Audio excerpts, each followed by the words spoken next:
Welcome to another episode of Redacted. It is Wednesday, August 9th, 2017. Now, before we get into today's episode, I do want to do a quick audio check with you guys to make sure everything's all good. We should be okay for volume. So this is the sound of my voice. No, this is the sound of my voice. This is the sound of my voice. Please keep that up throughout that entire for the remainder of the show. Donations $10 a minute keep Saurus's voice at that level. Oh my god, just for the helium required. $1 First a minute's on me, big boy. Wow. Sexy, creepy Mickey Mouse. It goes from 97 people down to like 4. Yeah. And I'm watching, so I'm one of the 4. And there it goes, right. So first things first, this episode is going to be a little bit different. Just because of the amount of content that we got from ATV. Usually we pull a lot of the visual stuff. You guys have seen that we bring up visual video and have that looping and stuff. While we still have a studio report for you guys and to go over that with, we don't have any actual video to go alongside that. However, we can update you with the monthly studio report from Foundry 42 in Manchester. Now, before we get into that as well, I want to touch on the schedule report. This week, or rather on Friday, Evocati was pushed back from the 3rd of August to the 17th of August as a possible start time to it's now the 10th of August to the 17th of August. Everything else is still the same. The PTU is still scheduled for the same time frame. The live is still scheduled for the same time frame.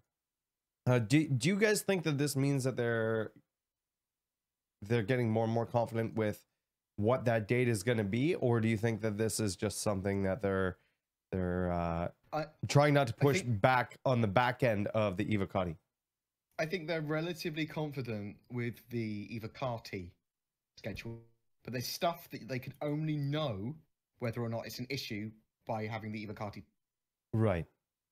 So, I mean, the PTU and the live start date are almost irrelevant. It's kind of just the Evocati start time that's important. Right, yeah, because everything sort of follows after that, right? We don't know if it's going to be an Evocati for a shattering week or 2 months. Double Zulu patch. Right. We don't know. So it does kind of render the next 2 dates kind of irrelevant. Something that did stand out to me on the schedule report, and if you guys want to go check it out for yourself, you can by typing !ETA. I not only have the link to the schedule report directly there, but I also have a link to the diff checker to show in between the 2 weeks. But something that they have, there's a couple things that were pushed back by a few days, but the character customization is still to be determined, and it's been that way not only since this last one, but the one before that as well. Do you think that they should just, you know, the whole point of this was, hey, you know, maybe we're gonna have to cut some things out if it's not ready for it, and either introduce it on its own by itself or introduce it with 3.1? I mean, I think it's just to do with certain parts of character creation, like the UI or something. I don't entirely know. It's I think the particular thing you're talking about in the schedule report is referring to the UI team, right, for character customization.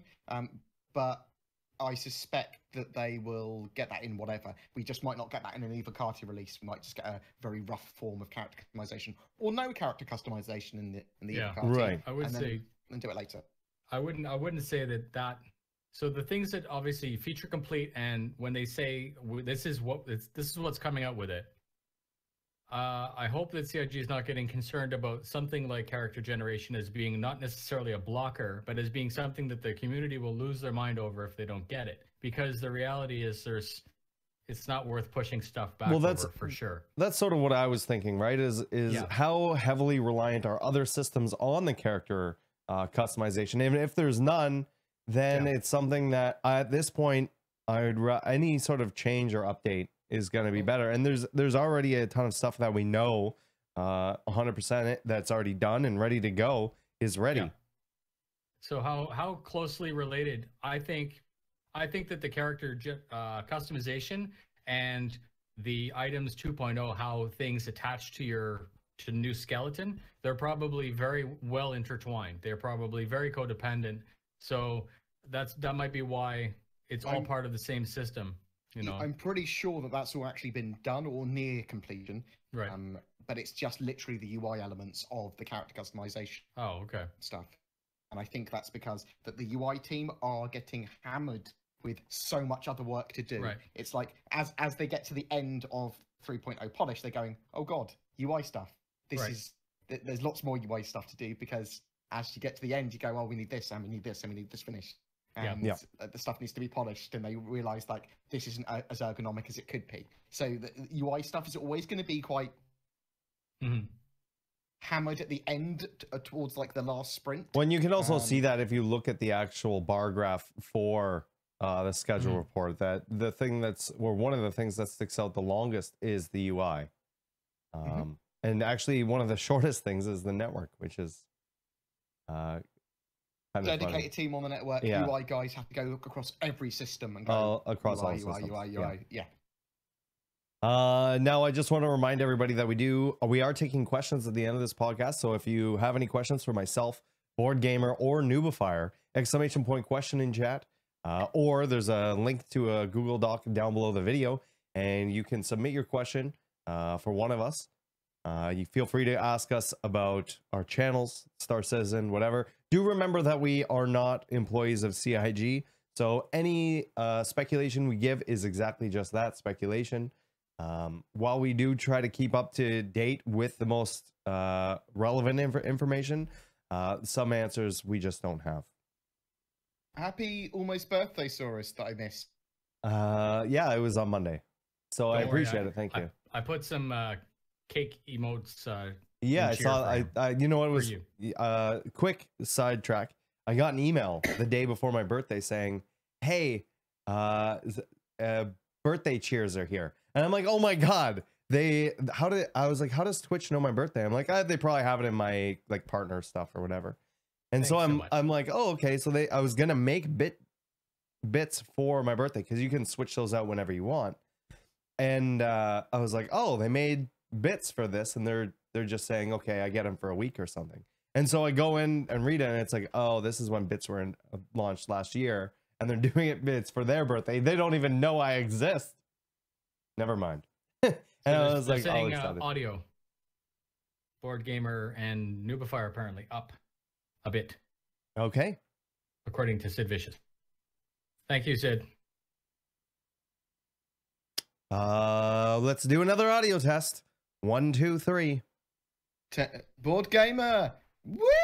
No, just talk like normal. Don't yell. Normal. That is me normal. Okay. BoredGamer.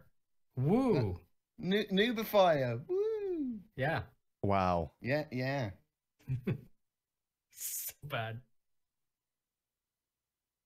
Is that better? It's everyone's apparently happy. It's yeah. For now. Give it 5 minutes. Give it, yeah. It'll degrade. Somebody chair. Somebody new will come in and be like, "Hey, audio." The ones that I like, and this, sorry for the tangent, are the guys that type in chat, "I can't hear anything," and then they realize it's because they closed, they muted Firefox or something, that it was totally on their end. Yeah. Once again, guys, if you have any questions, ! Question in there, follow the link, fill it out, and we'll get to them at the end of the cast. So I want to go over first with the changes to ATV. So they're temporarily moving studio updates out of ATV, and they're going to be replacing them with burn down reports of 3.0. Now, what is it that you think that now they said they were gonna record their meetings? We'll have to see how that turns out, right? Right. I mean, we've seen those sort of things before. Yeah, it's going to be little clips like in the Road to. That's the sort of thing I like the Road to Star Citizen kind of deal when they showed when they were working. It's not going to be like a traffic cam that's just running all the time. No, that'd be creepy. See, I think they should just live stream. I think they should just live stream the whole office. I like that idea. All the public areas, just people picking their noses and like Maybe not. How many toilet breaks does Cameron have? Oh my god. But yeah, You so just if have, you're like, a asking, counter. so you're asking about the actual change of ATV and what, if like what that means and if it's good or not. Well, actually- I'm curious to see how they're going to present the burn down reports on a weekly basis. And it sounded like this isn't something that's just happening for one thing. Now, they didn't show it with and that kind of got to me, because they didn't show the burn down report for this week, but they also didn't give us a studio update. They gave us a 15-minute video on a feature. It annoyed me that they said next week we're changing. I was like, oh, so this week this week's not a change, is it? We've got nothing. Nothing this week. We got some very pretty stuff about secondary viewports. Yeah, I mean, and that was cool and everything. But it was like, oh, well, our podcast is going to be pretty short this week. But luckily we got the monthly report. Remember the countdown to Star Marine? That was like it's going to be 2 weeks. But they did a report with all the blockers in it. Right. Yeah, I think that's basically what we're going to have from the burn down. It's going to be a little look at what all the studios are doing towards 3.0. It's going to be some 3.0 gameplay. It's going to be little clips of the meetings that they have, and it's going to be heavily talking about the bugs that they smashed out and the blockers that they're currently seeing. And I think we're going to get that throughout the EVA CAR-T and PTU phase, right, as well. Yeah, so I could see that them continuing that. Do you think that when it goes to EVA CAR-T or the PTU, that they will continue to do that without doing the studio update? Yeah, up until live release. So, because for them as well, it's a break before Gamescom, which they need. It's like, oh, let's do this burn down report, but it's obviously because of Gamescom as well. But do you think it is less work for them? Because I think it's less work. It has to be. Oh, no, it's not less work for. It's not less work. For it's the just devs. fewer people required, right? Fewer people required. If it's just like, let's say Sandy and Chris on, like, they need a camera guy, a light guy, and an audio guy, and that's it. But if they're doing like what's CIG, right? Like their Austin interviews and stuff like that, where they pull them out of work. They have to shut stuff down for sense. a day, right? Like even just doing the video. This is self-serving, but when I got interviewed by Disco that night for Citizens of the Stars, there was 3 hours in advance that I was live, just talking back and forth, getting ready. And I could see they had camera guys there. Like, it was late at night and there were like 15 people up. And I can imagine it was like an actual production for such a simple little thing that lasted like 5 minutes. So if they do something deliberate, I can imagine the back end is very, very thick. Yeah, I think the thing is twofold, definitely, as well. It gives them time for Gamescom because they need to get ready. They don't want to interrupt the studios, but also there's lots of stuff that they want to show us, but can't until after games, because it's stuff that they need to. Well, this is like a surprise for games, right? But if they start showing it us now, it's like, oh, but you showed us that before Gamescom. Yeah, but do you think Gamescom is more for the backers, or you think it's more for new people or people who aren't paying attention? It's both now. Originally, it used to be for new people, but it's kind of both now. CitizenCon's always going to be the celebration of the community and the citizens, so it's going to be much more for backers already there. But they're going to try and make them both for both.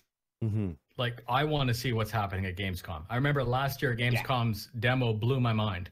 And I'm not saying that to get like no pressure or nothing. Like, I understand what's happening, but I was shocked by Gamescom and super happy, and I found it to be a good boost. And then SitCon was, if you weren't expecting SitCon to be better than Gamescom, it was actually a really, really solid show with a lot of back end, like, very interesting stuff that we needed to know about. Not about Spectrum. They didn't need to tell us half an hour about Spectrum. No, okay, Jesus. But they did that as a placeholder. You know that. Yeah, it was a play. They weren't expecting to do that. Yeah, so it's understandable at that point. And it was still interesting, just not crazy, right? Not like Squadron 42 vertical slice.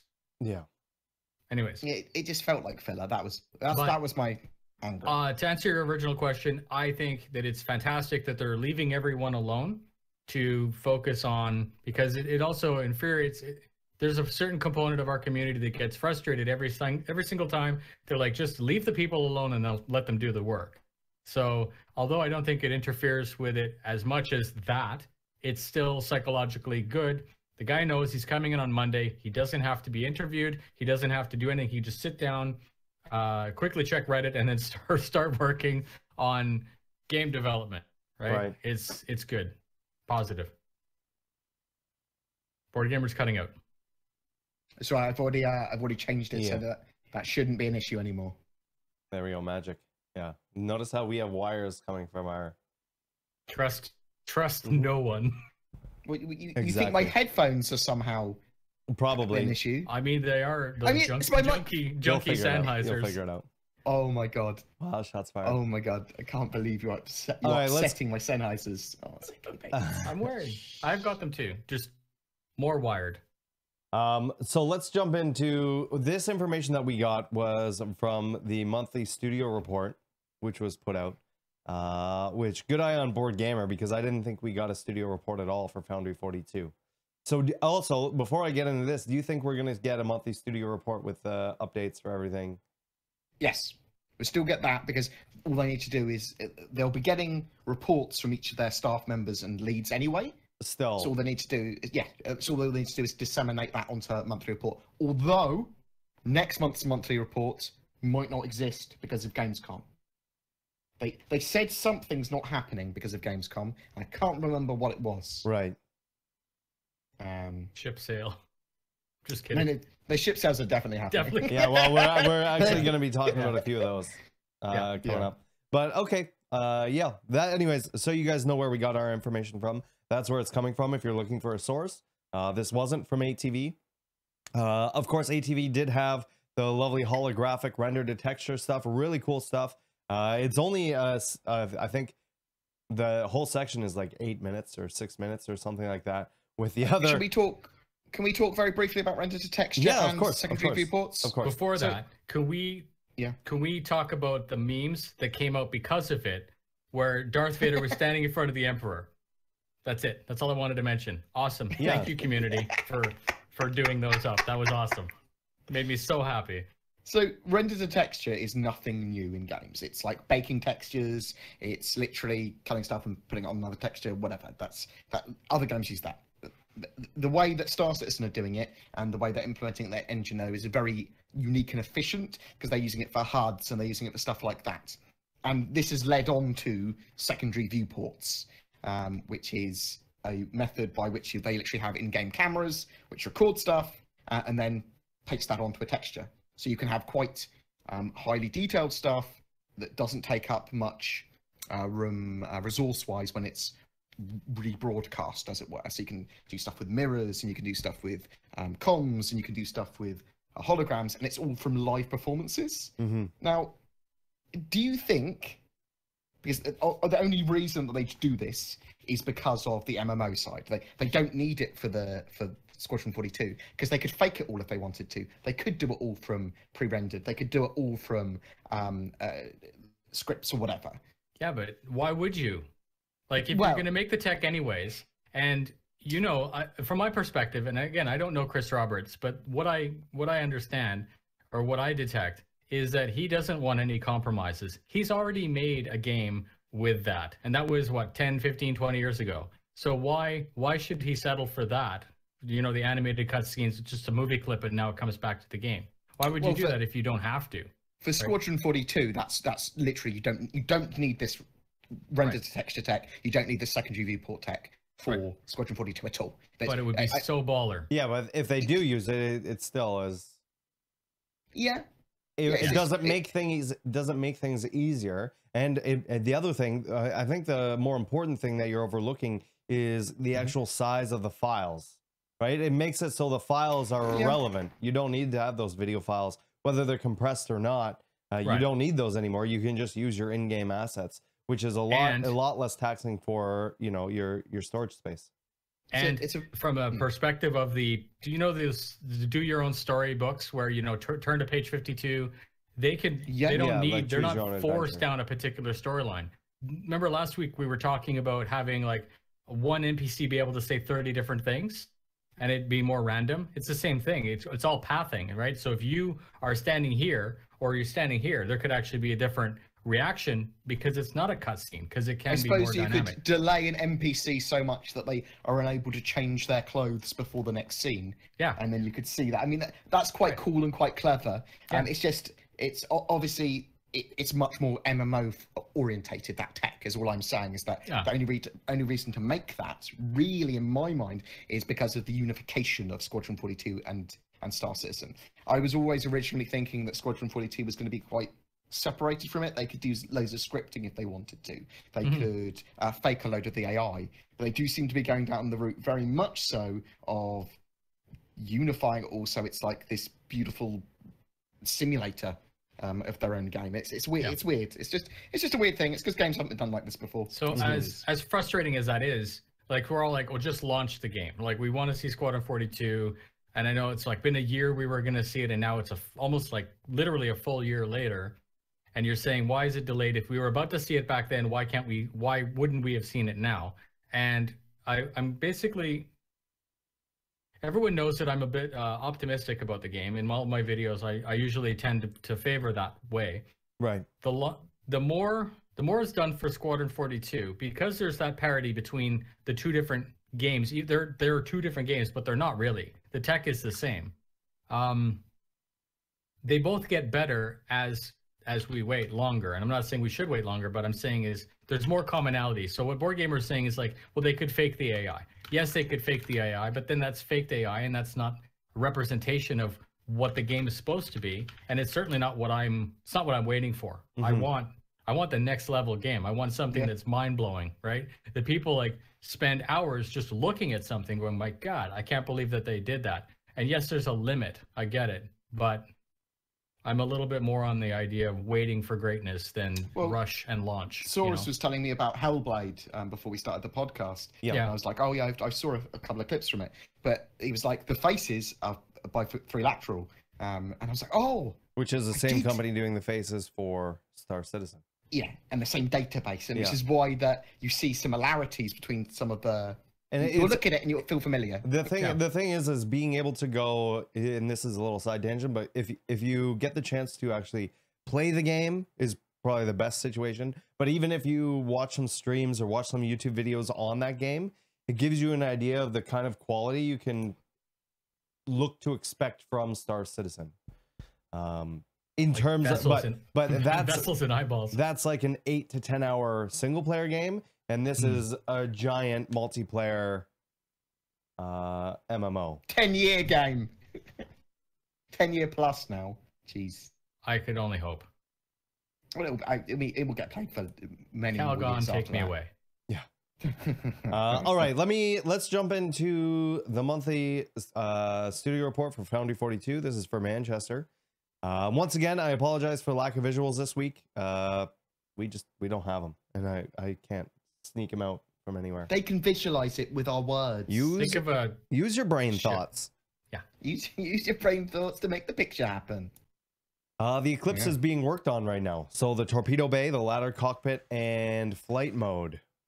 Or flight mode. Basically, they've been working on it since last month, and they've pushed, and more of it's getting white and grey boxed out. Yeah, so for those of you with the Eclipse, they are working on that. Do either of you have the Eclipse? Coffin? No.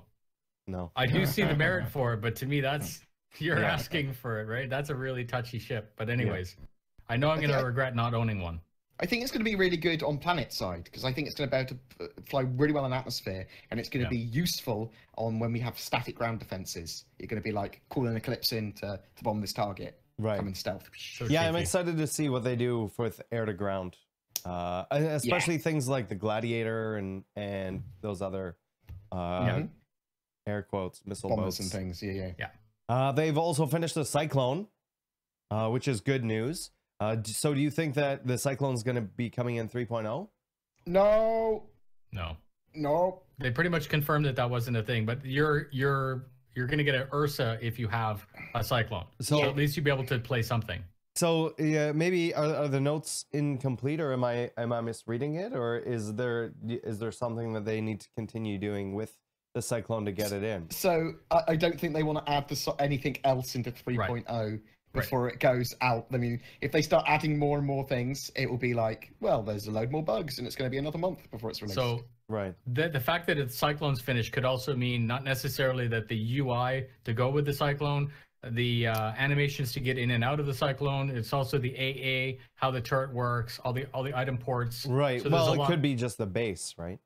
Yeah, it could be just that one ship. The actual, the full thing from that sentence was, on the concept side this month, we finished the first buggy, the Tunnel Cyclone. So it might mean all the concept work for it, but it does say we finished the buggy. Yeah, so that's sort of where everything. I'm a little bit confused with it. Or if it's going to be something that maybe they can implement that Delta patcher once we get it, and it can either come in later on with a further iteration of the PTU or the live build, or it could even come in on its own patch to test. I kind of think it's almost irrelevant whether it's ready or not at the moment. It won't be in 3.0, the first release, but it will be ready so soon because it's a small little buggy with no mechanics needed. Okay, so forgive me. Do you think that we'll be able to fly our Star Kitten Dragonfly? They've got the skin system in. Yeah. And I'm assuming the Dragonfly's done. Yeah. So I'm assuming that we will see lots of different skins for ships in 3.0. They haven't like 100% confirmed that. But will it be the first skin that you use on your Dragonfly? Possibly on my Dragonfly. Well, I mean, I like the idea. I don't think I have one. Good man. Good man. There's no way to check. I don't know how many. There is a way to check. Oh, really? Because I can just see my number. I don't know if I got 10 since the contest started, right? I think you can see. Is there anywhere where you can? Yeah, you can see. You can go to your referral page, and it'll give you the date when they've enlisted. Oh shit! You're smart. So you can just look and see how long that is. That referral contest now though is over, isn't it? Yes, it is over. 1, 2, 3, 4. And I have it went away 5 this without year, any. so it's not me. I didn't get one. So you're not a, but BoredGamer, congratulations for being third. Yeah. To be fair, it's kind of hard to refer a game without new content. Was it third in the end, was I? The entirety of third. No, I'm fourth. Always a bridesmaid. I thought I thought there was another 3 weeks until I looked at the thing again. I was like, because I was aiming for second. Moving forward on ships. Tangent, sorry. Yeah. Progress on Vandal ships is being reported. The gray box of the Void Bomber is complete, and the blade. Here you go for some obscurity here. The blade is being refined. Yep. What does that mean? I don't know what that means. It's going to be likely reworked, but they've probably got like different materials or something they've added. It's almost certainly. So or adding little tiny bits of modeling to it, like they did with the Hornet reworks. Right. So when I looked at the blade, though, that was equivalent, about the same power as a Gladius. Yeah, it's the Vandal equivalent of the Gladius. Yes. Yeah, it's exciting though. It looks nice. I think the blades. Yeah. And then I realized I had a Gladius, and I was like, no point in having both. And one's a lot more expensive than the other one. Like $250. Yeah, it's an alien ship, right? So obviously you get that premium price with it. I think that the blades are going to be the most common Vandal ships in the verse. And it's weird that we've got a Vandal swarm without them. Without them, Do you know what I mean? Yeah. I would like to hope that as soon as they're available, that they start to come in to Vandal Swarm to replace those first 6 or 9 waves of scythes and glaives. Ooh. Where we can start to see more variety in Vandal Swarm. Right. And then the glaive, I do have one in Meltback, and it's my plan that as we get closer to commercial launch, that I'm going to pull that out, even if it's just a piece of hanger flare. That's my gift to myself for, just like... I think as we start to see more of those ships come online, that Vandal Swarm will become a lot more difficult. Because with those kind of things, that fleets and stuff, they do much better with a variety of ships. Right, working together and working off of each other's strengths and weaknesses. Yeah. And so I'm excited about that, actually, thinking about it. I want a bit of a challenge. All hail the Great Reclaimer. It's in optimization and God. undergoing a level of detail passes. Its tech design is also underway. So we've seen some sneak peeks of that. You know, we saw that with the homage to Alien in that video, where it looked fantastic. And we've seen little snippets of it here and there, and we've seen the interior and the grinders and everything. So that's definitely bigger than the Starfire, right? Like it's huge. Much bigger than the Starfire. Yeah. One of the pictures in the monthly report of the Reclaimer was just it was like it looks like the bridge, but it's just referred to as tractor beams. And I'm assuming it's like that's the either tractor beam control room or something. Yeah, the bridge for the tractor beams. Yeah, I think it's literally it might be an entire section of the ship for tractor beams. Like it's possible. The ship's massive. Yeah. It's my favourite ship by far. It's one of the things that my first and second studio tour in the UK, I went, oh my god. So this is where, like, so part of that thing that you were talking about earlier. Sorry, I'm going to tie this back to your the 3-dimensional hologram thing. That in that ship, because it's so massive, in a normal ship that size, like currently, there would be one-on-one voice with video comms. It's not just going to be, you know, like closed circuit TV inside, so you could actually see people back and forth. It would be really neat if part of that system that they let you transmit yourself. And you know, those hardcore role players would do this and make it so that they're cut out and that they're proper in the ship and everything. I don't know. It's just an interesting thought to add it to the next level. So the guys in the normal bridge could actually talk and see the people in the other bridge. That might be the thing. I think that might be a thing. As like the tech works for it, and they can do that potentially. So much possibilities, but please don't put it in 3.0. It won't be in 3.0. I think 3.0 is pretty content locked. Yeah. Just kidding. The Hull C is also nearly complete on an exterior, and they're moving on to level of detail and the damage setup for that. So anybody who's out there that just wants to be a space trucker and that's your thing, the Hull C is going to be the first out of the whole series to be complete. And then this is the biggest thing. I just learned about this today as I wrote this note in there. 2 ships, and I think we can safely assume one is a 600i. 2 ships and a transport vehicle. No, so I don't believe this is the 600i, because the 600i is mentioned earlier on. Yeah. Okay, so maybe this is 2 ships as well as a transport vehicle are being worked on. It sort of sounds like the transport vehicle is a ground-based. Like why would they would separate that from ships, right? So unless it's something like a smaller ship like the P-52 or P-72.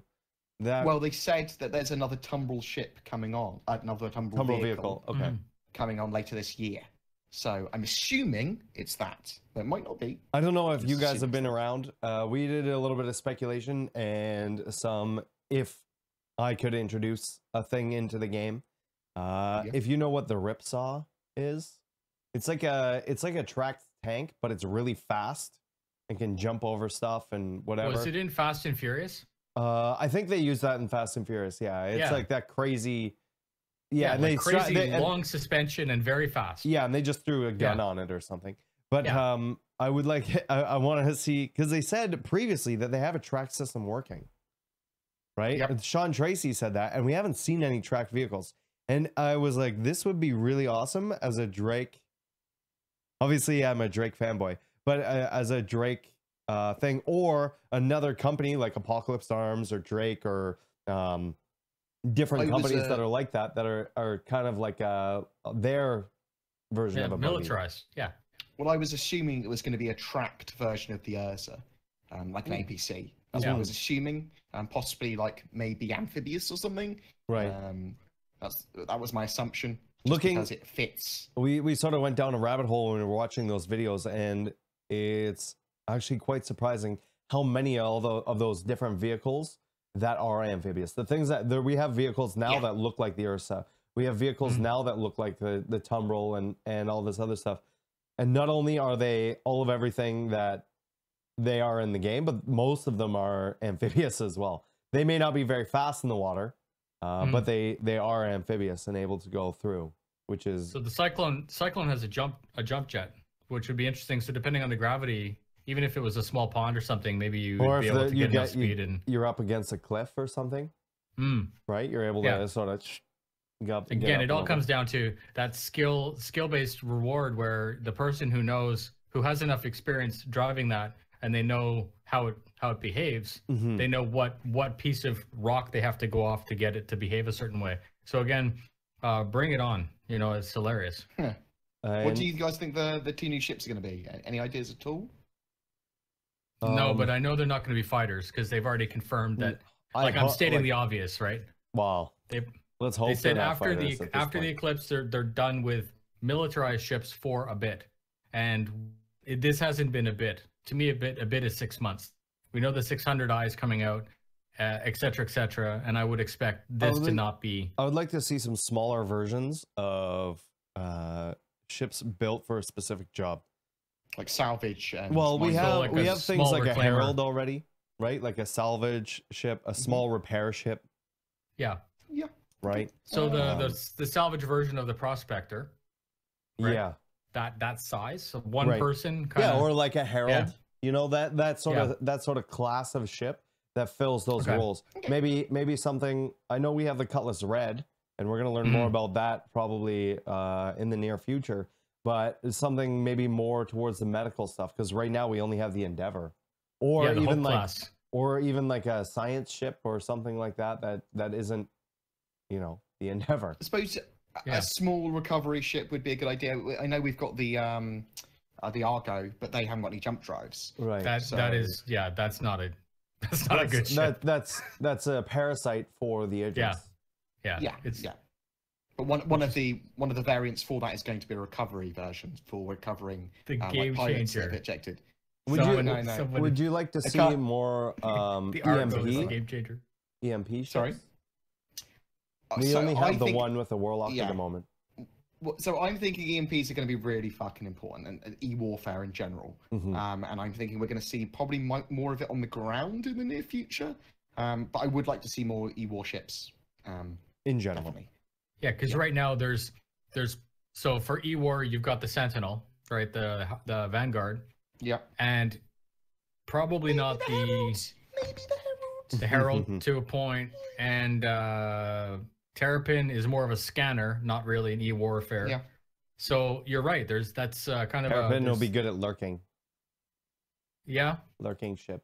And strong but slow, I think. Yeah. So we got chat about cloaking again, and there's a difference between a cloaking device like a Romulan cloaking device and then being not detectable. And I think CIG is going towards being not detectable rather than having like an iron that you flick curtain. a switch and it makes your ship disappear. So you mean we won't have a Faraday cage that we can just fly into? But it's all going to be signature management and then signature detection. So cloaking, right? Low signature rather than cloaking device.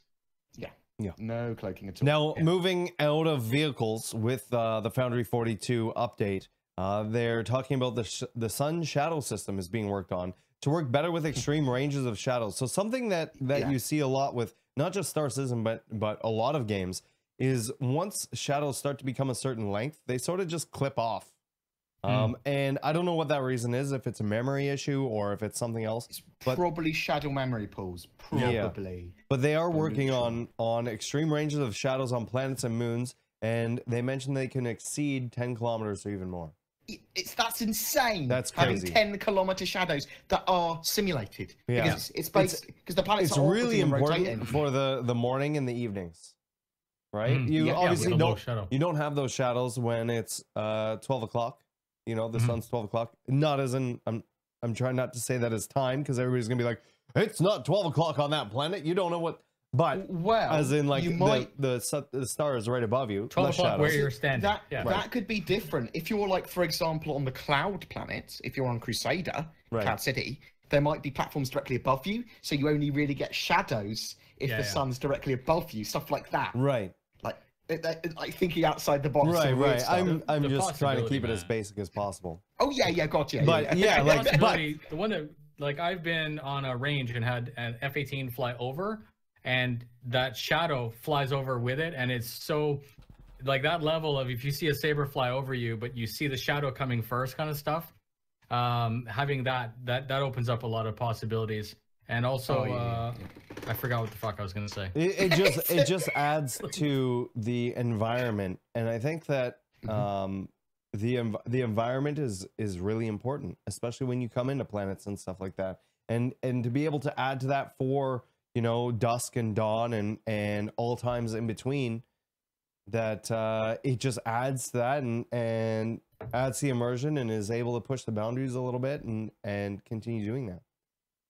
They also made more work on the volumetric clouds, and this they've already completed volumetric fog, but this is volumetric clouds for space and scales of entire solar systems, or smaller or whatever, and everywhere in between.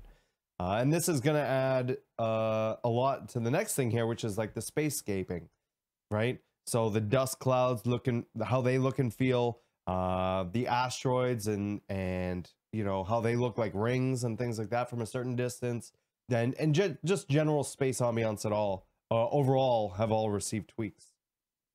See, I'm really looking forward to that gas tech. Yes. For Crusader again. Like, well, I mean, if the pyro system or the was it the pyro nebula or what was that they showed? The black and red. They don't like using the nebula word. No, I know. It was something. Yeah, I don't know. Yeah. Whatever they showed, it looked gorgeous. And if they're able to reproduce that and have that in game where you can fly in it and it feels like you're flying through it, and yeah, I mean, that's what they want to do. A lot of space is black, but they want to make it as interesting as possible. I think they said that they were able to do it 50 times more effectively, the dust effects and the cloud effects with the GPU particle system they've got now. Like they do keep on making these optimizations, and I know people are like, oh, they've optimized fog again. No, that's good. But it's important. But no, it is good. Important. Yeah, because it is being used across the entire game. It's not like it's a single landing zone or a single asset or something like that. And then some news for some people. Some landing zones are currently being worked on. And this is in Hurston and Orison. Yeah. Orison, yeah. So yeah, Bored, do you want to tell us more about what those landing zones possibly could be? And what do you think we should expect? So we don't really 100% know. We know that they're working on those new hero landing zones, and I suspect they will be Levski-esque. Where is Orison again? Something to eat. Looking at my fucking notes. That keyboard though. Stanton 2. Oh, it's on Crusader. It's Cloud City. Okay. Yeah. So I don't actually know what we're going to see from them. I'm not sure if they're going to be their first iterations or if they're just finishing white boxing and grey boxing. Well, I suppose it would be grey boxing now. But we know that they're going to be the next hero landing zones that we see. We know that they're going to be. I'm actually quite surprised it's not Terra, because we know that they mentioned that a long time ago that they were working on that, and we even watched a video recently on my channel. Maybe we watched it on Monday, I think. Where they walk through, you know, their implementation of Terra, what they had. It looked very empty and very minimalist compared to what we get now. A lot of that stuff, though, is now like locked down under Squadron 42. Like no spoilers, Squadron 42. So a lot of that stuff won't be shown until near release or for like vertical slices and stuff. But the Stanton system, though, for the next few patches towards the end of this year, is all going to be about fleshing out that Stanton system, getting bigger play area, because we're going to have a quarter of the Stanton system. We're basically having 2.0 remade for 3.0, with a few extra points of interest and moons and explorable areas, which is hundreds of hours of gameplay, don't get me wrong. But for the rest of the year, they're going to be fleshing out that Stanton system, getting a full system in. So these are the important hero landing zones for it. I'm not sure we're going to be standing on procedural city tech with that, because that is important for ArcCorp and stuff like that. So I don't know how far that's along, but hero landing zones. Speaking of hero landing zones and inserting Squadron 42 into that, Shubin is being wrapped up. And I imagine that the assets for Shubin have been done quite a while ago. But I think this is huge as well. It's very huge. But I also imagine this is all with you know, the entirety of it for AI to move around on it and do all of that stuff. So it sounds like Shubin is being done, and we know that that's like the heart of Squadron 42 is Shubin. This the whole chapter revolves around this mining station, and yeah, it'll be curious to see what we saw of Shubin many moons ago, to see how it sort of evolved into the process and into what it's going to be. And do you think that now that it's done, do you think that we're gonna most definitely see Shubin for Gamescom or CitizenCon? See, that's a weird one. And if not, do you think that, or do you think we shouldn't, or do you think that we should? I would rather see Squadron 42 at SitCon, even though. Right, it doesn't matter financially. I'm not biased one way or another as long as it shows up in one of them. So I know financially. Sure. Go ahead. Mm-hmm.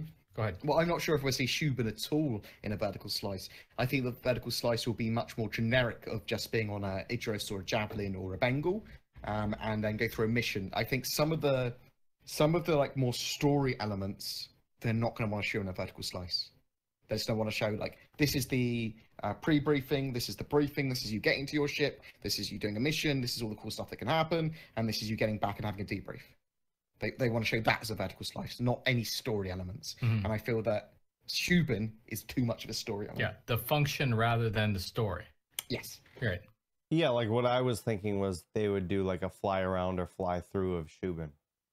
Well, and just like the AI or NPCs. Roll. Yeah, and just the NPCs just going around doing their jobs or guarding things or running down the hall to an emergency where all the lights are going off, or if they're being attacked or something.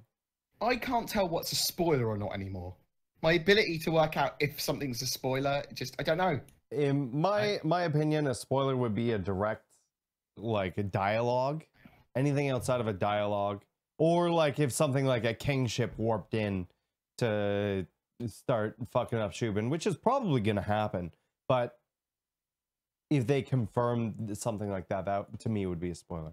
But seeing the actual assets or seeing them just sort of move around or the area is a...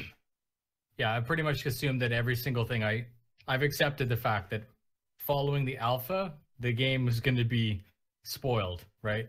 But I do want the content of Squadron 42 to stay completely off of the grid, as it were. I know that we've already talked about it. They probably won't go to Evocati. The game mechanics maybe, but not the story. And if it does, I actually, as much as I would like to be Evocati, I almost don't want to be part of the testing phase for it, because I think it would wreck it completely, and it'll get leaked. Well, I and think if it gets leaked, that'll be something that people will be able to opt out of. Off the grid, you know, like I just don't want to look at internet if Squadron 42 is being leaked. Do you think that I'm not sure if Squadron 42 will get offered to the Evocati? Maybe it will. I assumed that it'd be QA only, but well, because the commonality in the game engine, they could potentially give us the mechanics that you needed for Squadron 42 in a PTU build, right, or in an Evocati build, and then transfer them back. You know, potentials there. But the story, I don't want to hear the story. I don't want anything to do with the story coming out, because I want to play that myself. Jumping back to character customization, we should start to see a greater range of ethnicity diversity and age ranges as more and more heads are added to the database, as they're getting more and more of these characters in and actors in. That's obviously going to change, you know, all the choices of different heads and then the morphing between them all. It'll be interesting to see what these all are when they do all come in, and what they have now. We don't even know how many they have now. It looked, last time we looked, they had that, I think it was a 3 lateral demo, actually, right? That showed it initially, that they had, it looked like 12 heads or something. I think it was 14, but 14, around that number. What do you think that database is going to get up to? Huge amounts, constantly. I think it's going to have loads. Like if you go to the IMDb, actually, I'm going to do that really quickly and see how many actors they have separately for Squadron 42.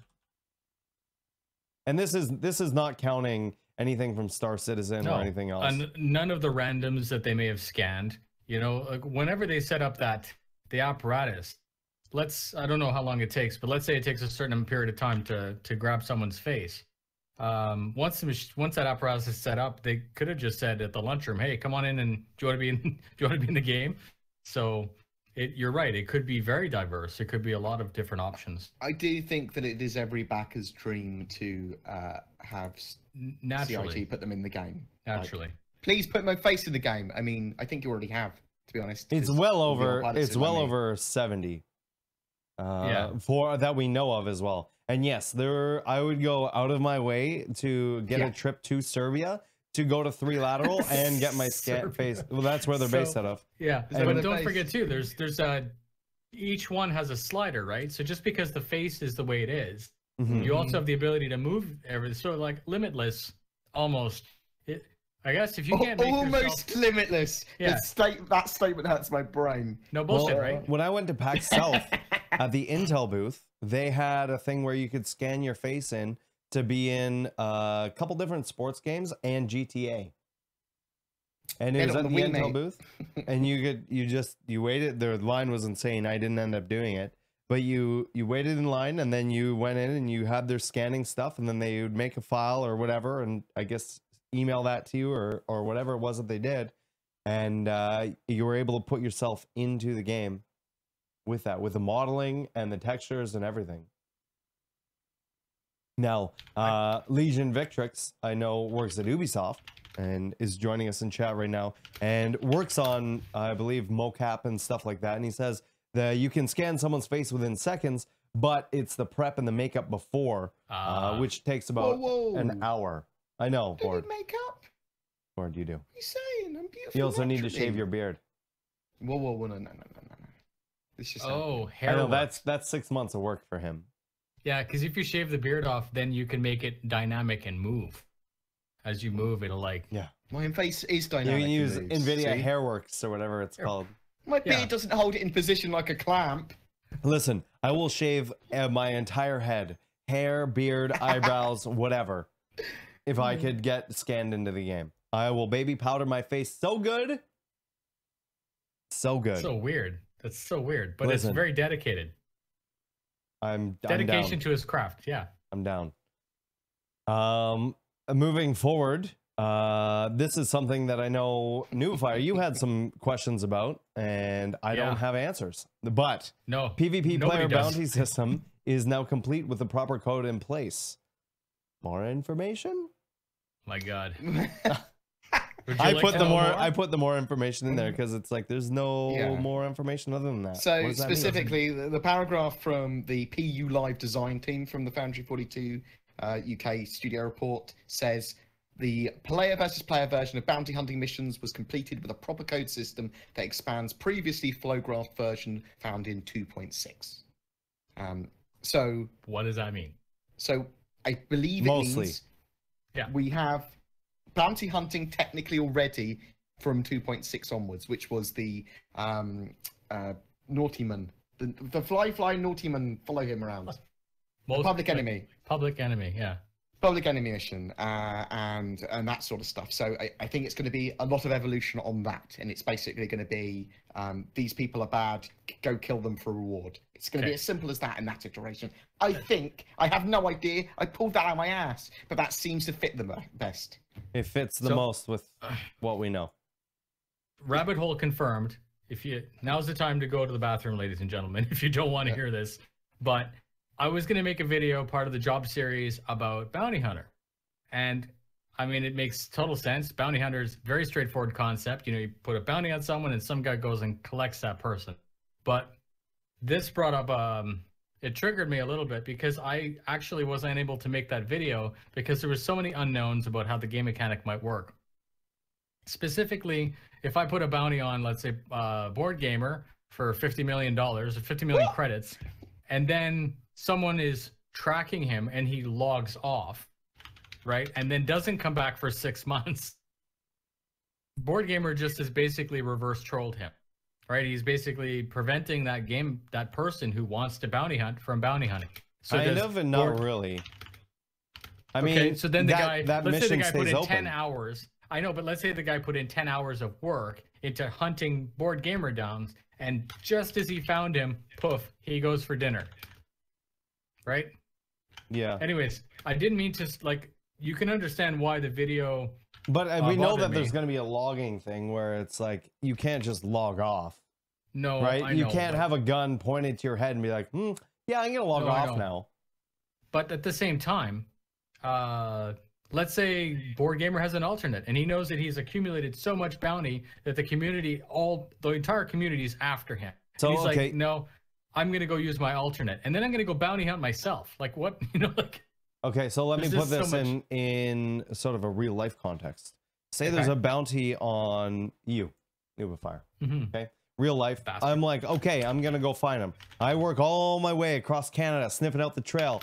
You know, my dog's smelling the little path, and we're going and whatever. And we Yeah, get to the where new- you are, and I finally find you in Toronto. Okay. Yeah. And just as I get to Toronto, you take off in a plane to go to Russia for 10 months. What can I do? There's nothing I can do. But the difference is that I actually would have been on a plane going Not necessarily. somewhere. Right? You know what I mean? Do you understand what I'm saying? It depends No. on the actual... If you are right next to you, then yeah, Yeah. of course, whatever. But if I'm in the same city as you and I still don't know exactly where you are and you happen to jump on a plane and get out of there, then that's just sort of how it goes. I mean, I guess the point is, I don't see how, like, if I was watching a stream or something and I knew that someone else was looking for me, You fucking right? stream sniper. right? So let's say that's the thing, or let's say you heard from someone that, oh, so and so put a bounty on you. You're like, fuck him. I'm gonna use my alt for 6 months. You know, he can just be bored for 6 months, and I'm gonna play with another account. I don't know. Again, I'm not complaining at all. I'm curious. And these are the kinds of, I'm sure there's been roundtable discussions at CIG, like, how are we going to make this work? How is bounty hunting going to be a thing? So the only thing I could think of how to make it reliable is that you're going to maybe only be able to bounty hunt NPCs. Like, who knows? Because well, we know, I know that it's that. coming in with PvP. I know, but like, the only way that I can see a clear path that the mechanic makes sense is with NPCs, because the NPC won't log out. But if I think there's going to be a mixture of all of that. There's going to be NPC bounting. There's going to be private bounty hunting. There's going to be job listed bounty hunting. Yeah. And I do think that part of that high level play bounty hunting is that people can escape you and log off. I mean, they're not going to be combat logging. You don't have to worry about that. But yeah, someone might go to a planet and they might log off. But I mean, the potential there is that if you do bounty hunting, that they could you have do so many stuff like- bounties open as well that the one Yeah, bounty it's is just kind of not irrelevant. fair. I don't think of it as being fair, because it's not special snowflake stuff that I'm talking about here. I'm not saying that everyone should just do kumbaya and be happy. I understand the game is skill based and there's a certain level of risk reward. I have an answer. But before that, so let's say you've invested 6 hours bounty hunting some guy and he logs out. Yes, there's other people that you can go bounty hunt, but that's a bit of a anticlimactic experience, right? It would be kind of not. I have It wouldn't an answer. be fun. My Fine. answer is that bounty raises over time. Problem Then solved. you just don't play. Then you just don't play that account, No, Well, then- but why? or- Why would you? Oh, or go to Grimhex and just camp if there. you're gonna not play a game that you own that you've paid for over a bounty and playing the bounty's game, worked. But the then bounty's worked. It worked then. Yeah. Yeah, so if the bounty is literally there to either get you back or prevent you from doing stuff or to slow you down or for retaliation Fair or enough. for a billion different reasons, if you stop playing on that account, then I think that it's been an effective bounty. Okay, so how about this then? Let's say, so And do you then think it's that up we'll be to able the to player- put a bounty without cause. So let's say, Source, I just said my whole org gets together. We want to fuck with you. Mhm. So we're gonna put all of our credits and we're gonna put a bounty on your head, like $10 trillion, Okay. right? So, are we trolling you because you haven't? Let's say you haven't actually done anything, and I just put a bounty on your head.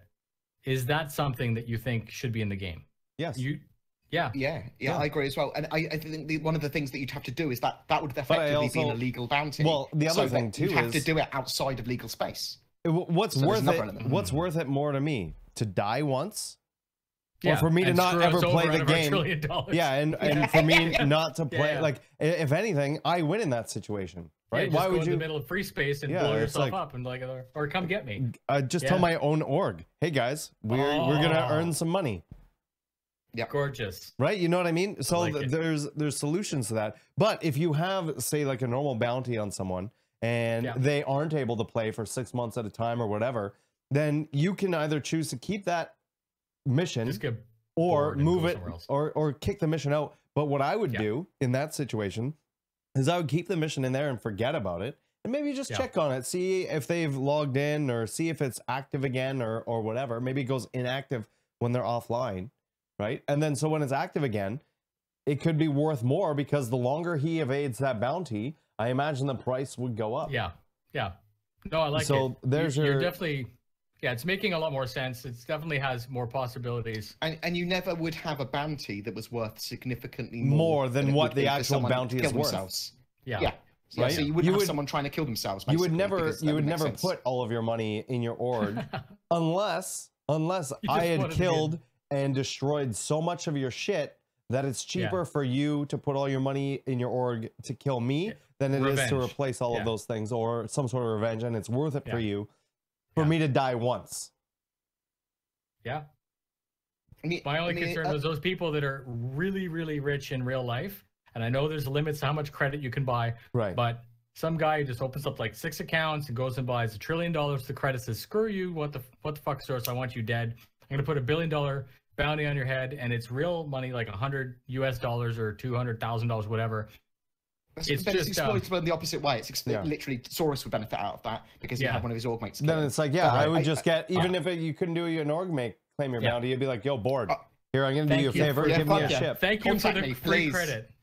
No, I like it. The other thing is that you'd use bounty hunting for area of denial. You'd literally say, I am setting a bounty on you in this system, because I don't want you in this system. I don't want your org in this system. So I'm saying bounties on all of your org on this system. And then obviously they can still come in there. And if it's an illegal bounty or there's security there, someone trying to attack you there would get them in trouble with the police or the security. But you'd say you'd have to do it sneakily or whatever. But the idea is it's a deterrent because I'm trying to do something at a particular time or whatever. So I think if they do the bounty hunting system right for PvP, then I think it will be really good. And there are going to be those edge cases, like you said. There are going to be really frustrating times where someone logs off. So they can try and work out ways around them. Maybe they can say that, you've identified where he is and you can get part of the bounty or something. I don't know. Right. Or set up sensors so that when he leaves, you're alerted, like a beacon. Yeah. Right. Yeah. And an NPC just literally saying, I've seen him leave. Yeah. Like ATC, or like Boba had a tracking device that he put on a ship and then... The reward just increases over time. Right. And if they go offline, then it increases by double or something or whatever they think makes the most sense to do that. And that'll be a whole balancing act when they do all of that stuff as well. I mean, right. Like they've talked about the physical ownership of ships and them literally having ID numbers. So potentially bounty hunters could have access to a database that is this. Where is this VIN number now? Oh, the last time it was spotted. When was the last time it landed at Olisar? When was the last time it landed? And they can literally go, oh, cool, there's 4 bounties in this area according to this VIN database. I like it.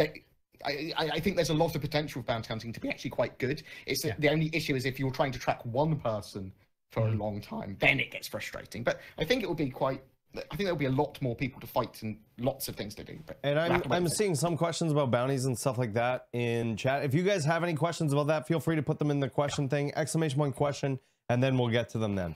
And then last thing with the studio update from Frankfurt 42, or Frankfurt, Foundry 42 in Manchester, that is NPCs, and we knew this already, will glance and interact with you contextually via the wildline system as you pass or approach them and different things and how you interact with those people. So yeah, there you go. That was the Foundry 42 update for Manchester. Now, once again, if you have any questions, !1 question in chat. These notes at the bottom here, these are new. Bored? Well, I did them earlier. They're just links for me, basically. That's so one of them is how many systems there are in game, like literally solar systems that they've got planned. Right. The other one's the updated PU, that big graph. Right. Okay. I did. Okay. And So the we other can one's just jump my into favourite. questions then. Yeah. We shall jump into questions. Here we go. We're gonna try and burn through these. I know BoredGamer has places to be, people to see, things to do, dollars to make. Inca says, when do you think they will implement on foot and EVA options? This is a question for both of you guys. For joystick in game, or do you think that they never will and will always need to use the third-party tools to be able to do these things? Sure. Like, so this is I think this is a comment that I had earlier. I think it's such an edge case. So should you be able to bind a joystick to anything? Sure. Why would you want to? I don't think that it's probably not a priority, hasn't been brought up, because I don't know of anyone who actually would want to play, let's say, Battlefield with a joystick. It's what just... if you haven't got enough room on your desk? I think it is an edge case, definitely. Yeah. And I think you it's a very basically- small percentage of people who would want to do this. And they will get killed all the time. Oh, definitely. Yeah. If you're playing Star Marine with a joystick against guys with even controllers. Yeah. Right. If space is an issue, I would say, look into getting an Xbox or so keyboard and mouse. Say you're in a single seater. Say you're in a single seater fighter, and you eject from your Hornet or whatever, and you want to just move around a little bit while you're in EVA waiting for you to get picked up by someone. So because you don't want to get hit by debris or something. Right. You don't want to be direct next to your ship when there's an enemy around. So you want to play a little bit, hide yourself while you descend off your distress beacon. I can see that, and it is almost an edge case. But the keyboard already does that. Like, so I'm dual stick and keyboard and mouse. And keyboard and mouse will be everything except flying. And that's normal. Like, you play Battlefield with keyboard and mouse on PC. I know there are people out there that would go get a controller and they'll try to play, but a controller on a console has auto aim. And same thing with joystick, you won't have auto aim. So trying to use something that looks like this to try to precisely do, if you watch, it's just not there. Nobody should want to bind a joystick to play a first-person shooter. And that's my argument was, yes, while a controller is worse than a keyboard and mouse in my opinion, and some people do, the amount of people who prefer a controller to play an FPS is a lot higher than people who prefer to use a joystick to play FPS. It's like saying, when are we going to be able to bind Rock Band drums to do stuff? Yeah, like, might as well play Guitar Hero. The thing is you can do that with third-party software, like you said. And I think that's probably going to be the best way to do it. Okay. Because I'm doing that. I'm going to make a video about how the drums are the best controller to fly the Ursa or to drive the Ursa. So if you want to go forward, you tap the yellow drum. There you go.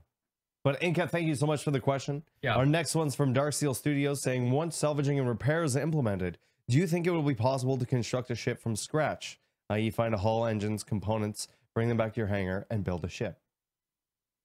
No. Yes and no. No. So I'm gonna say no in the way of you're not getting like wings from another ship and different stuff like that. But you could salvage engines, weapons, a hull without any engines or weapons on it and repair it, and then put all those things on it. That's how the Bangle's supposed to be, right? The Bangle's supposed to be the Javelin. Erect. The Javelin. But on the ground. Isn't there like 5 Bengals in the universe or something? Like, correct me if I'm wrong. I don't know. So you explore and you find the hull of a Bengal, and it is a carcass, and you have to build it. But even that isn't like, oh, here's an engine, and I'm going to build a ship from the engine. You still need the hull. You still need the chassis. We don't know how that's going to be done. Of course, Ben did talk about having Bengals findable in verse. Now, we don't know if they're going to be derelict and can be repaired, or if they're going to be, it's going to be a mission-based thing. So you might turn up, it might be a mission, and then we know components components gets delivered to you or something. Components are going to be salvageable and reclaimable and whatever. We don't know if hulls are going to be salvageable in that way. No, I understand, but I guess the question is, can you build a hull? Is what the question should be. Can you build a hull, or do you just attach stuff to a hull to make a ship? Yeah, you would just attach stuff to a hull. Now, where you get that hull, maybe on the used market or something. The other thing too is we don't know if there's going to be like used ship sales and stuff like that, and there may be. And so you may be able to buy like an old used Cutlass hull, and that's all it is. $100. But, and it's got nothing else. And if you've salvaged everything else, then you can put it on there. Or maybe you could find a hull floating in space and be like, okay, I can put this in my Crucible. And when is a ship salvage and not stealing? Well, that's depends on the ownership system. Yeah, that's something that they would have to figure out. Would have to do with the claim. It'd have to do with the claim, right? Yeah. So if you blow up your ship and you survive and you're repaired, you physically, your body's repaired, and you come back and pick up your own ship, then it's not salvage, right? But if some guy comes along and picks it up, do you file a claim against him? Well, what happens if you've already filed a claim and you've gotten something back and it's still just floating out there? It's then you interesting. have to go. So again, this is all part of the insurance fraud and all that other stuff that CIG is definitely going to have to look at. And I have confidence that it'll work out and it'll make sense. But I'm assuming that's going to be the best way of getting rid of your stolen ship. Strip all the components out, have it salvaged. And then don't forget, the only thing that a couple podcasts ago we came up with is that the best way to get rid of insurance fraud is to make it so that your effort is less than what you could have achieved just by playing the game, right? Yes, you could go steal your own ship and all the other stuff using 2 accounts, but what you're going to get out of it is less than if you had just taken a prospector and went and mined something for 10 hours, or did some shipping lanes in a hull series or whatever. Right. Just make it completely useless for you to even consider doing it. Treason says, do you think we'll be able to repel from some ships for either insertion or extraction? I'm saying in the future, I could see this as extremely useful and immersive ability for atmospheric space rescue or operations like bounty hunting. That's something I haven't even thought about. But in atmosphere, you would think you would have a ship that hovers there and you could do something like that. I was thinking that they'll probably deal with a lot of stuff like that with limited range jump packs. That was just in my head. I was thinking that you'd have like 10 seconds of jump pack fuel. Oh, that's like saying if you have a tumbrel, you just roll it out the back and down and takes off. Yeah, because if you look at the vehicles and look at some of the other things like grav lefts and stuff, it makes sense with the system that they already have. They have EVA, but you don't want to obviously can't. Yeah, like a Nox or Dragonfly, I feel like we just sort of slowly coast down to the planet side. Yeah, so I think that's possibly what they'll do for instead of repelling and for safe landings. To be fair, it would look really fucking cool, even if it was only for insertion. Like if you had a thing where it was like, okay, you can use it's just an inner thought system where you just use the rope and it just goes, you go down, there's no real controlling it. You're just like, okay, jump, and then you go down and it just goes through the animation.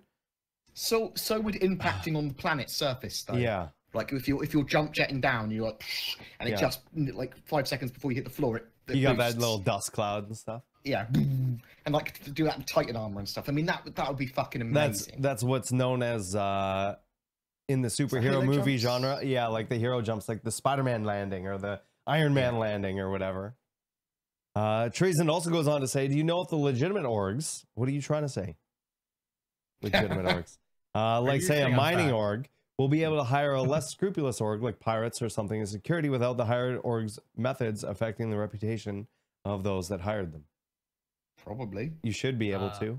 We don't really know enough about the org and reputation system yet. Yeah, the association system is going to be that.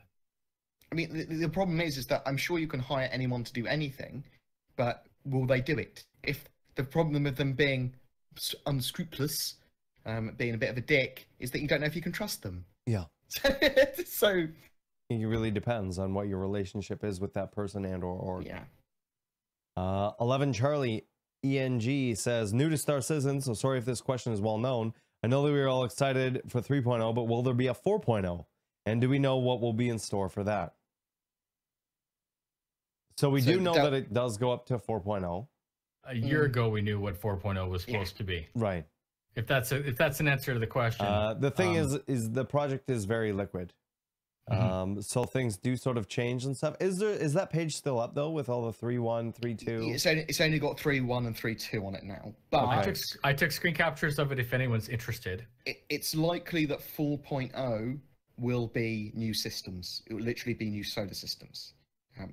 For it to move on to 4.0, it will be almost beta level of the game. But you can expect any 3.1, 3.2, 3.3, etc. is going to be a fairly major patch with major game mechanics or network or major game things instead of just like assets or small hotfixes and things like that. And that's more of a 3.0.6 or 3.0 point whatever. But we've already seen off that. We've already seen ships being moved in and out of different patches. Like, you know, something that was supposed to be in 3.2 is now in 3.1. Mining has been moved out, but in, you know, like it was supposed to be and then it wasn't. So again, it really kind of, it's all jello, like you say. Quite accurate. Very liquid. Good description. Right. Yeah. Next question's from Citizen Shenanigans. What ground vehicle would each of you create? You guys know already I would make the Ripsaw. Fucking tank. An Abrams or a Leopard 2. Is that the small one, the Leopards? No, not the ones that we bought. What's the little tiny German tank? The little tiny one. Oh, there's like weasels and all kinds of stuff like that. But I'm talking like a main battle so tank. If you guys, I don't know if you guys have the stream open, and I know both of you know what the Ripsaw is, but here's a video of it. And I believe this is either Canadian or Russian wilderness. Cool, but there's no gun on it. There's a space in the back. You can put modules just like you have with the other thing. And it doesn't need to be exactly like this. It's just a tank. Like that is a cool tracked vehicle. It is a fucking baller. It'd be nice to have a solid main battle tank. I mean, I would like to see some sort of big artillery or anti-aircraft piece. That's why I want a proper, oh fuck, we're not getting near that sort of like anti-air gun. Yeah. Proper flak. Well, you know what I would like to see is something similar to a V3 launcher, where it holds like torpedoes, right? Like for larger ships and things like that. That would be cool as well. To repel capital ships, sort of thing. Like you don't want to get your Polaris in orbit because there's a big torpedo launcher down there. Yeah. Yeah, that'd be cool. That'd be cool. Burning Jiggly says, why do you think there's so much disdain for any mention in the forums and some YouTube pages about even suggesting the option of FPS movement options for the joystick and EVA? I think it's just such a small percentage of people. It's not a priority. It's not a priority. It's like saying, you know, let's put it on Linux. Yeah, there's people out there that use it, but it's such a small. It doesn't work as well either. Like, use the keyboard. I mean, I and you can. And the thing is every computer comes with a mouse and keyboard. You have those. It doesn't matter if it's a shitty HP, whatever. It's still there and works the same. Yeah. The Negress has a question for BoredGamer. Hey, Board, he says. So a long time ago, you made a video using Vorpex in the DK2 of Oculus. I wanted to know if that still works. I know VR is not implemented yet, but like you, I love experimenting with those things. Also, what do you think about the Pimax 4K for VR? I'm looking into that. Thank you. Love you guys. So I've used the Pimax and it was too blurry for me. Even when I was fiddling around with it in 4K, it's a very fiddly headset. It's very cheap. If you don't mind testing, fiddling, and a lot of work, it might be worth it. It's a very cheap VR thing that you can get. It does have a lot of potential, but it's the Oculus was so cheap, just use that. And yes, and it's gone on sale recently too, right? Yeah, the Oculus, you can bodge to work with Star Citizen. It's not the best experience in the world, but if you like messing around with stuff and you don't mind loads of fiddling, then you can give it a try. And Vorpix and some other programs, there are free ones as well, not just Vorpix, you can use to bodge that. So yeah, it's cool. It works. It's just not a great experience. Shambles asks, with biomes coming soon, TM, do you think that they will make plant life destructible? Yeah. Yeah. You can harvest it. You should be able to run it over with a truck. So yeah. It's not going to just persist. It will probably have similar damage states to that of ships almost. Like you might be able to like burn bits of leaves off. Oh, I know people that would sit there for hours just blowing up plants. Yeah. Soy Tech says, does Turbulent have a studio tours like CIG Studios? I'm going to Mount Royal next month. Montreal. No, well, it's actually at Mount Royal, isn't it? In Montreal. Contact them. Drop them an email. Shoot them a message on Twitter or something. Yeah. I'm sure they would be happy to, I imagine. We seem to have a lot of questions. I'm going to skip this one, but I am going to mention it. We're getting a lot of questions about FPS movement, EVA movement to joystick. I don't know if we were posted in a thread or something. Seems like we're being trolled. It's starting to feel that way. So just so you know, if you asked one of those questions, we've already answered it. We're not going to go into it anymore. The NSB says, with work being done on Star Citizen questing that supports multiple players doing the same mission, etc., do you think co-op will be back as a feature of Squadron 42 Episode 2 or possibly retrofitted into Episode 1? I think we're going to see missions replayable in co-op. Like the fight stuff, and I think we'll eventually get a mod so we can play through it all in co-op anyway. So co-op was always, for me, co-op was always good because ultimately, originally you were going to do Squadron 42, and that was going to give you a little perk for the start of your life at Persistent Universe. Certain missions, if they're really, really hard, it'd be nice if I could say, hey, BoredGamer, you played through once.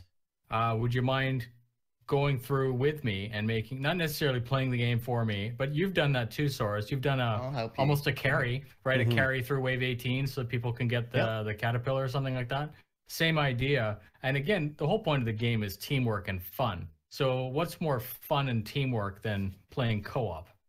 That actually, bringing that up, do you think we'll see a Caterpillar in Vandals, or I guess that would be Pirate Swarm? Caterpillar Swarm. Caterpillar Swarm. All the caterpillars coming after you. Oh my god. Just kidding. It's so easy to evade. Oh, go ahead. No, I'm done. Trust me. Okay. That's all I had for that. Tom Trustworthy says, we know the player cap per server is not going up with 3.0, which is fine. But would you guys like to, it's pretty obvious, yeah. Would you guys like to see some changes to the current setup? Say a browser with servers listed so we can more easily join games with friends, or avoid servers with many people in it so we can avoid the network issues? Yes and no. I would like this system, I think, for the Persistent Universe, I think works now, because if you have friends in a server, you can see that. But I think for things like Arena Commander and StarEngine, yes, I think we should have a server browser. Yeah. And then they can do things like people can set their own rule sets for those games, whether it's like pistols only, or it's team deathmatch, or one life, or whatever. And there's a lot more variation they can do, and you can jump into those specific matches. So I would see that if it was easy. I think that'd be cool, but I think that might there are games that do it. It's not like it's groundbreaking, revolutionary, never done before. A lot of games do that. Would I like to take, let's say, a lobby of 10 people from my org and start my own server? Hell yes. That would be, if you could do it, like we do it anyways. We know how to work around the system where we put a bunch of people, we join, and we get a fresh server, and then those people join on those people. Jump out and then join. It's just messy for no reason that I know of. Again, I'm not a game developer. I don't know how difficult it is to actually write the code to let people join in on other people. That's good. But being able to lock the server after, I know that wasn't a question, but that's the next thing. Like you take 20 people and you say, I want to join in on, or 24 people, and you say, I want to lock down this entire server so that it's only one org. They could farm AUEC, a bunch of exploits, but then who gives a shit, because it's just AUEC and it's going to get reset anyways. So it's, I like the idea of the browser, especially being able to see what servers are there. The issue with that is it's moving away slightly from what CIG want to be doing in the short term. Longer term. For long term, it shouldn't matter, except for Arena Commander and StarMarine, which it makes sense for. It does make sense for Arena Commander and StarMarine, and once they have private servers, once they have modding and stuff, Yeah, I think that's kind of server browser is a great idea. Just a simple, easy, guaranteed way to get into games with your mates is all I want. Yeah, similar Nice to and simple. Bam, what they bam, have bam. in Arma or DayZ are great examples I can think of off the top of my head. Any Steam game. Yeah, most Join, games. friend. Yeah. Boom. Thunar Lamfar says, do you think race courses on planets will have static defenses, or will players and ships be able to shoot at the racers? Literally pod racing from Star Wars. I think it's going to be player enforced racing as well. So it's just going to be race courses at the first iteration in 3.0. So race courses, but no enforced system. So here's a course. Let's do what the fuck we want around. Let's have a fight. Woo! Next question is from Giran. The Razor. We know the ship's done, but should we see it in 3.0? Or do you think they'll hold it until its release patch in 3. Whatever? Also, the blade for 3.1. I don't think the Razor is in 3.0, and I don't think I they're thought it adding was. any extra I stuff. thought they said it was I done. can't remember if it was or wasn't. I thought it was done. So we haven't seen it on any schedule report. I guess the question is, it's not on any schedule report. So Done. is it coming? Right. So I was under the impression that it was done already. It was one of those ships that was like, by the time they got a concept, it was pretty much done, and then they finished it, and then that's why it never went on the report. Chat saying that it's confirmed for 3.0. Yeah, that's what it's I thought. confirmed for 3.0. Okay, Yeah. cool. That's what I thought. Diary of the Star Citizen says, how about being able to hire a ground vehicle, Hertz style, to get a time limit to use and return to the garage? I think we're going to see that in 3.0 with Levski and the garages. Yeah, and I think you'll see it on other moons as well. Occasionally you'll have a garage there or a spawn terminal for vehicles on some of those moons. Citizen Sandman says, I saw a Reddit post about an idea for the game mode in Arena Commander that would be a 1v1 capital ship skirmish with several players manning one or both capital ships and facing off against each other or against AI. That would be cool. I thought this would be a cool and clever way to test out having capital ships battling in the same instance, much like the way CIG tested FPS mechanics with Submarine, the dogfighting mechanics with Arena Commander before they just drop it in the PU. What do you guys think? Yeah, it'd be cool. But I don't think they can do it yet. Otherwise, we would have it. A point on that is the next step between what he's talking about and what we have now would be being able to get into a lobby and take a Connie and put people in the same group in a Connie. In a Connie, yeah. That's important as well. Right. So that, to me, is in the mid-ground of that. We need the point to be able to join a Arena Commander session in different seats in a multi-crew ship. Yeah. But before you see 1v1 capital ship skirmishes, what you're likely to see possibly is Vandals swarm in a capital ship, which will be like survive as many waves as you can, and you have this many ships, and you just have to survive. And if the ships get destroyed, they get destroyed. You can repair them, or whatever. You might be able to rescue pilots, whatever. But I like the idea of Anidris surviving for as long as it can against AI. That's awesome. Cool. Inca wants to know, do you think we're going to get retextured asteroids in 3.0? Currently, when you're very close to them, they look gross. They look like water, and Shadow's having some sort of weird, horrible fight. Yeah, it's really weird. That's all part of the redo of the whole system. Yeah. For 3.0, they're redoing all of it. So, yeah. I don't think with the voxel asteroids yet. I think that is coming with mining, but they're definitely going to look better. Citizen Shenanigans says, for bounty hunting, what happens when you shoot yourself in? The game explodes and ceases to exist on everybody's computer. Yep. Good job, Citizen Shenanigans. Now you've ruined the game. Yep. Good job. Thanks. Spoiler. In all honesty, no idea. I don't even know if you would be able to do it. You could just pay your bounty and say, piss off. That's true. Right? Yeah. Yeah. It'd suck, because it's probably going to be a lot more money than you want to spend. Vectorbase says, should players be able to create bounties for any reason? Example, that guy just bumped in my ship, 10 million bounty, or he looked at me in a weird way. Because it's a bounty. You can set bounties for whatever. For whatever the people have to collect them in a very, very interesting ways, though. If you're in lawful space, it's really hard to collect a bounty on someone because you have to become an outlaw to get basically unless they are deemed as whatever and it's free to fire on them. From the UEE. Yeah. It's basically a red card and you're good to go.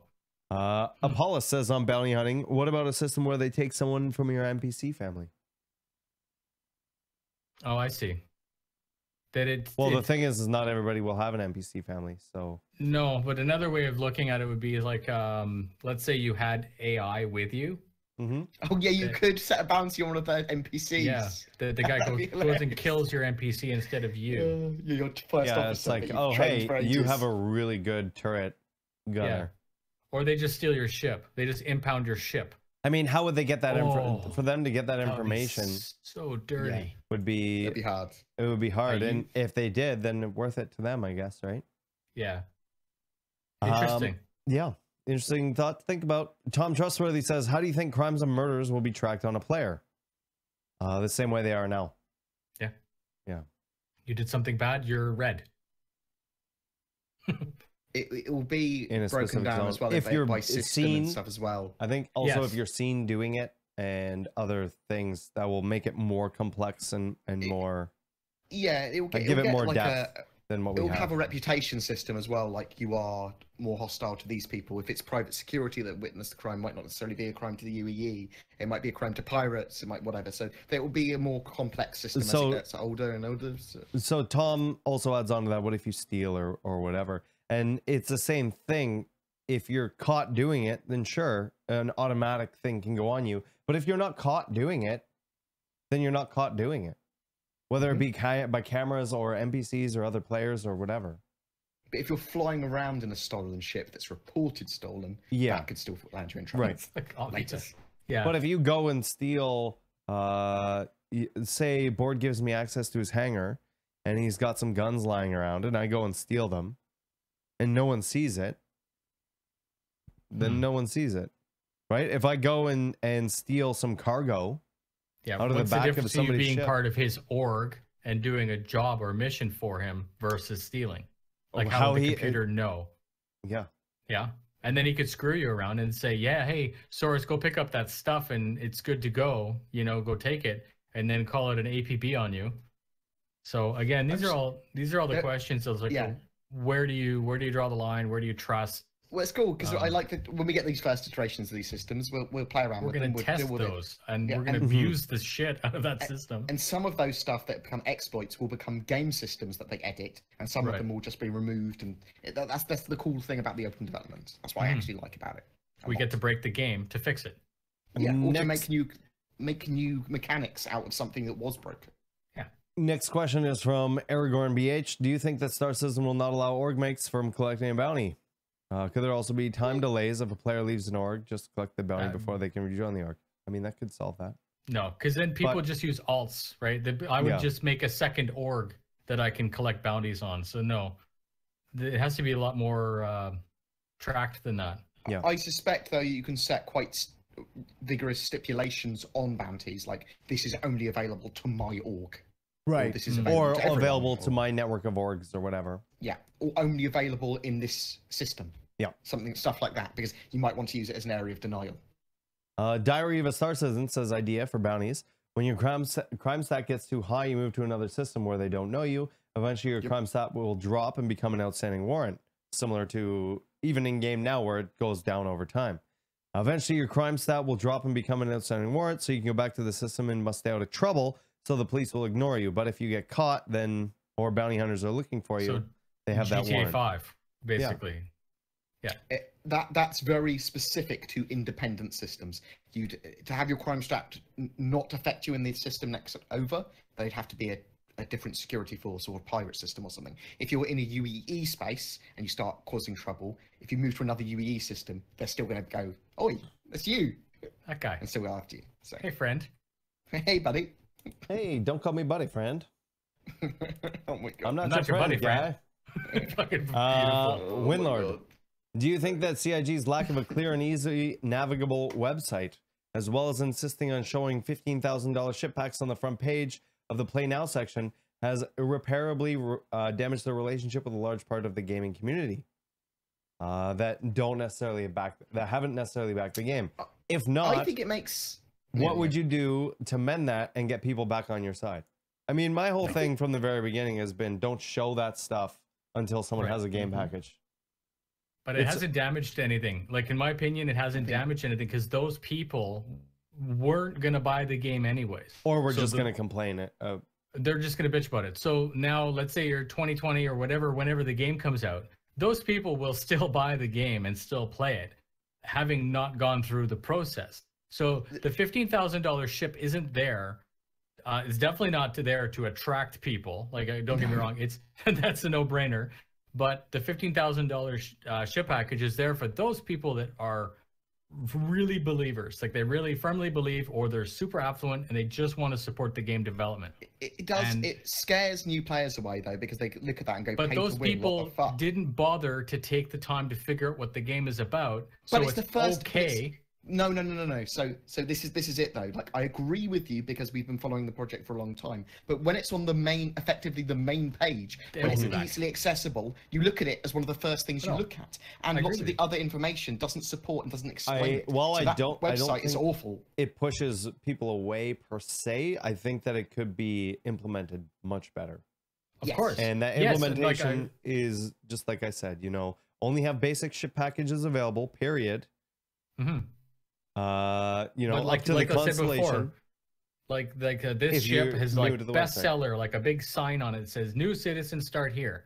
To quote BoredGamer's video, which was a good. Well, video. everything else, the standalone ships and those big ship packages should not even be viewable by someone who doesn't have a game package. Yeah, it's just bad design, and it makes me feel sympathy for them rather than anger, because I go, occasionally you can be quite derpy. So I would never do a video called "Is Star Citizen a pay to win?" because it's so polarized, and the store supports to a point. No matter how much you can't. Once a person's decided that the game is pay to win, nothing I say will ever make them see anything different. Yeah. So those people, no offense to those people should go away for 2 years, right? And then once the game is more fleshed out, they can reevaluate. So I'm quite okay if the store confuses those people. I do agree though that that should almost be like a concierge thing. Like, hey, I heard there's a $15,000 game package. And you should just be able to go click, add to cart, 5, enter, and just, you know what I mean? It's like right. Nobody's gonna do that. No, that's the thing. Maybe... So, and then Winlord goes on to say in his next question: in addition, do you think that lesser game packs with no ships will ever be a thing? E.g., you just start as a guy on a planet with no ship and have to earn your citizenship before you get your pilot's license. No, you have to have a ship. That will be a role play thing. If you want to do that, you have to role play. I mean, you definitely can. Sell your you ship. can still buy it and sell it right away, and then you're stranded. Well, or you could put your ship into autopilot and just jump out. Ooh. And just let it go. Don't pay the insurance. You know what? And you know what you do? You could put a render to texture camera on it and just put a video screen in your thing and just watch the journey of your ship over the life cycle of while you play the MMO. And our last question is from 11 Charlie ENG. Will we have a smooth frame rate in 3.0? We can always set it to a smooth 15. Cap it at 15. Smooth. That's Three. smooth. So the idea is that there are a lot of optimizations in 3.0. They've done a lot of stuff with physics serialization. They've moved jobs off the CPUs into different threads. So the potential is there to have significantly smoother frame rates. In single player, yes, certainly. We don't know about the multiplayer. We don't know about the PU until it is literally in our hands. We just don't know. A lot of it has to do with the network code. A majority of it has to do with the network code. If you are curious to see how the game would run on your computer without it relying on the netcode, I have a command in chat, !offline, okay? And that will let you know. So for example, for me, running everything on the highest settings or whatever, I get about 80 frames a second. Okay, and that's me going around and doing missions, and you can do all of that stuff. There's just no other players there. And there's AI still. You're a 1080 with 1920 by 1080, right? I'm a 980 Ti. Okay. With so that's a good indicator. By 1080, yeah. Right. So if you're getting 80, then if you have like something really fancy, it'll be up there with butter. Yeah. If you have a 1070 or higher, you'll be getting the same, if not higher, than what I'm getting. I don't know too much about the AMD cards. Or if you have something lower, you probably still have something that's very playable. Yeah.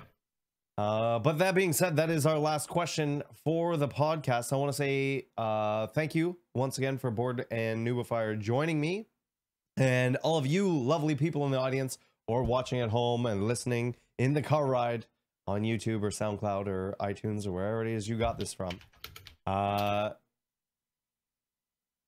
Nubifier, what Yes, are you sir. up to? Where can people find you? Okay, so I'm on YouTube, most definitely. Nubifier 1337, Twitter as well, and Facebook. Now, right after this podcast, I'm going to be uploading part 2 of the review on the Wooting, how to configure an analog keyboard for use in Star Citizen. So if you're interested in how that's going to work out, watch for that. Go look for that. Having nothing to do with any of that stuff, I'm probably going to put an IRL video coming up because I brought my car out. I know that doesn't sound like Star Citizen, and it's not. But before I did computers and and videos and stuff like that, I am a car guy. I sport compact tuner. Here. Some quick and dirty stats. 2,300 pounds, 410 horsepower, and 282 kilometers an hour is the top speed. So it's tons of fun. That came out, and there's a couple car shows this weekend that I'm going to go. Nice. They're far, and I'm going to go outside, unlike making videos. So, and don't forget to, please, if you're in Canada, there's a lot of us. 28 August is CitizenCon Ottawa. Should be very easy for you to find it. If you're in Toronto, if you're in Montreal, in the geographic area, please look it up. I'll be there. Exclamation point Bar Citizen in chat for a list of all the Bar Citizen Discords. Yeah. So that's really all I got. I'm hoping to get some guys from Turbulent there, but whatever. It's not my show. I'm not ramrodding it. I'm just making a plug for that. It's Thank all you. Thank you very much for having me. It's always fun to be on. We got you. Bord, what about yourself? What are you doing? Where can people find you? Yo, you can find me at BoredGamerUK on all the social medias, on the YouTubes, and on the Twitch streams. I am, for the rest of this week, doing a couple of videos, quite expansive videos actually. One is all we know about what's happening after 3.0 in the between now and like March of 2018. Wow. So all the ships that they're going to be working on, the mechanics that we can expect, stuff like that. So it's quite an expansive video on that. And then I'm also doing a video for hopefully Sunday, or by Sunday, which will be this change of the scope of Star Citizen. So if Star Citizen released tomorrow, what features would it have? Because that's changed fucking massively over the last year. So those are the videos I'm going to be working on. Very much looking forward to testing the Evocati build of 3.0 and actually being a good Evocati tester, hopefully, rather than a shitty one. I'm so ready for it! Evocati emotes confirmed. Oh my god, I'm so ready. Am I banned for real, or can I post this? No, you're banned for real. I posted it for you. I know, but I want those emotes. Board no emotes for you. But what about you, Source? What are you up to? So speaking of going outside, I'm gonna go hang out with my dog after this. Nice. I will be streaming later tonight with the Real Guy Judge. He's coming out over every Wednesday evening. We also have a Bar Citizen coming up tomorrow here in Vancouver, in the greater Vancouver area. It's at EXP. Once again, exclamation point Bar Citizen in chat if you want to find more info on any of the Bar Citizens that's close to you or whatever. You can find me on Twitch and Twitter at WTFOSAURUS. That's it. At WTFOSAURUS. I keep wanting to say at WTFOSAURUS.com. But that I'm not twitch.tv/WTFOSAURUS.com. Oh my god, does that exist? I'm going to become a pro streamer just so that I can ban you, Saurus. WTFOSAURUS.com, of course it exists. Oh shit! Go straight to your chat. Oh my god. Are you jealous? Yeah. Pro streamer confirmed. Yeah, dude. This is chat section, mate. It's so people can open my when they're in my living room. When we have guests over, they can go to WTFOSAURUS.com on their phones and they just pull up chat. It's easy to remember instead of having to type in WTFOSAURUS /chat equals mobile whatever /org. But yeah, so we're gonna be doing that, and then I'll be on later tonight, and we'll just keep on keeping on, like the cool kids like to say. But yeah, thank you so much for everyone who came by. Very, very much appreciated. We know it's been relatively slow lately, and hopefully it will start to pick up soon. We will see you guys next Wednesday. Same bat time, same bat channel.